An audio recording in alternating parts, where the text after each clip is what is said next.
G'day, it's Nick here and welcome to Wicked Wildlife. And today we're going to have a bit of a talk about snakebite and pets. Stay tuned, guys. Pretty dangerous. For more Wicked Wildlife encounters, this is Tully, our resident scrub dog, newest member to our wild family here. Started here in Australia. Have a look. We've got two different other snakes in the farm today. I hope you have a great one. Take care. So this is Cam. Cam's one of my working dogs for my weekday job on the farm, and about 2 years ago while working sheep, Cam was bitten by a snake.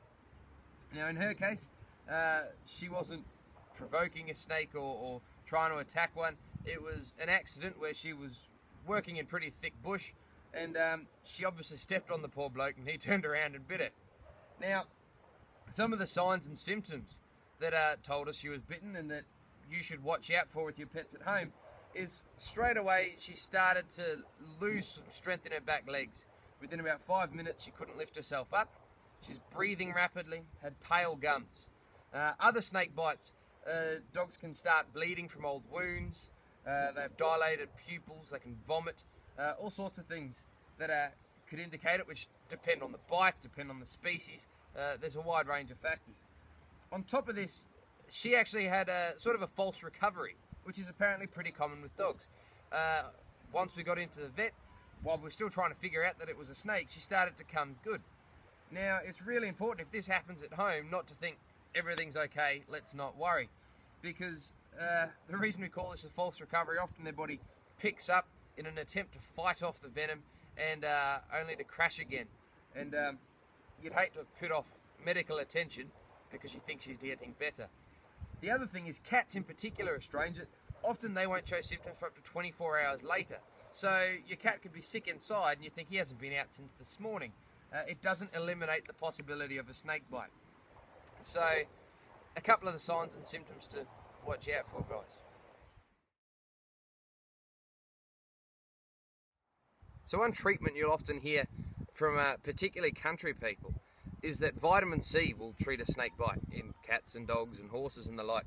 Now, there is an element of truth to this, but it doesn't quite work as much as people think it does.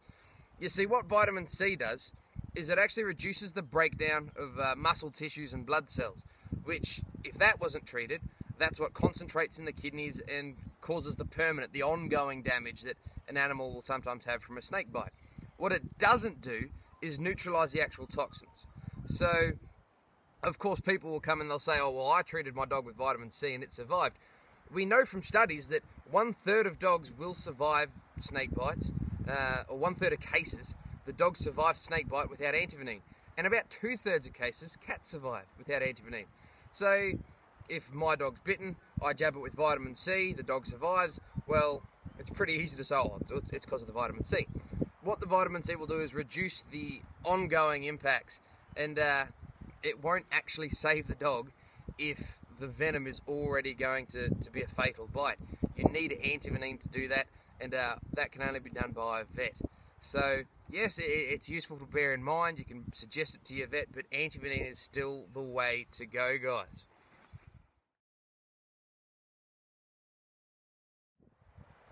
So when any pet's bitten by a snake, the prognosis relies on a couple of key factors, such as the species of snake, the amount of venom injected, and the speed at which treatment is reached. But out of the 6,500 pets every year that get sent to vets for snake bite, with antivenin, about 91% of cats and just over 70% of dogs survive. Without antivenin, however, about 66% of cats survive, and only about 31% of dogs do. Cats seem to have this slight tolerance to venom compared to dogs do, but the chances of survival with quick treatment are actually good.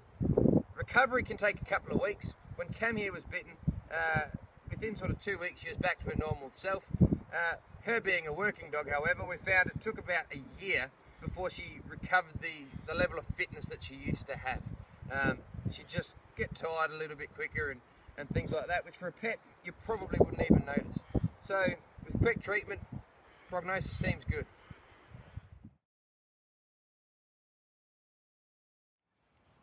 So how can we reduce the risk of our pets getting bitten? The biggest way to do it is to reduce interaction.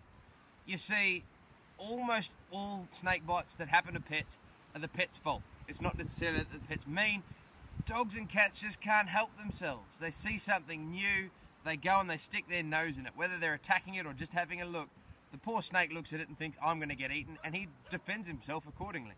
So anything we can do to reduce the interaction between pets and snakes is a good idea, such as keeping your yards clean, not giving a place for snakes to actually hide in your backyard, reducing rats, keeping your chicken coop far away from the house, these sorts of things.